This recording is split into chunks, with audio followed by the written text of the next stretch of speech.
Hey everyone, so this is another video about the early days of our sport, the history of our sport that I don't want to disappear as old people like me start dying off, which probably any day now at my age. But this is a video about an individual who should be famous in our sport, and kind of isn't, and he should be because he actually played a huge role in the evolution of our sport.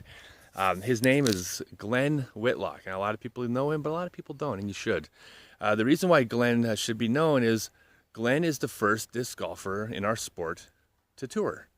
Now, I'm sure before Glenn there were players who took extended vacations. I'm sure there were players who took road trips, but Glenn's the first guy to actually go out, hit the road, make a living, survive anyways, off prize money competing at disc golf tournaments. So that's the line to me. So to me, Glenn will forever be the first guy to go out on tour. Now, I've talked about prize money in the 90s being low.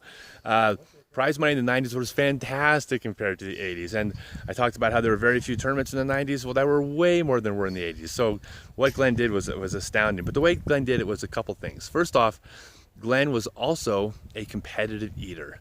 Now, those of you who know Glenn know he's like 5'8", 130 pounds.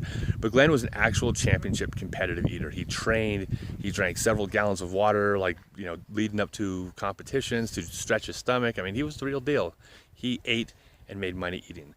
But one of the things that Glenn was known for was that Glenn would only eat at restaurants where the food cost less than $1 a plate. Sorry, did I say fast food? All you can eat restaurants where the food costs less than $1 a plate. What I mean by this is he would go to a restaurant, pay $7 for an all-you-can-eat buffet, and then he would eat 8, 9, even 10, like massive, you'd have to see it to believe it, but massive heaping plates of food, 8, 9, 10 plates of food. It would take him several hours to do it, and then Glenn wouldn't eat for a couple days afterwards. So this is one of the ways Glenn survived on so little prize money. The other way Glenn made it on the road was that he didn't drive.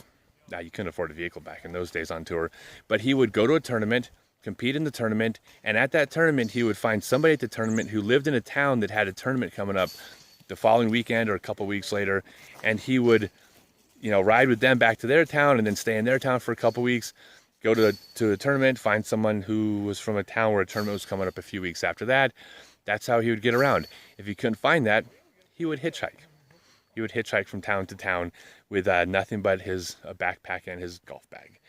Glenn was actually famous one time for going from Vancouver to Toronto, hitchhiking the whole way with nothing but his golf bag and a bag of trail mix to go compete at disc golf in the 80s.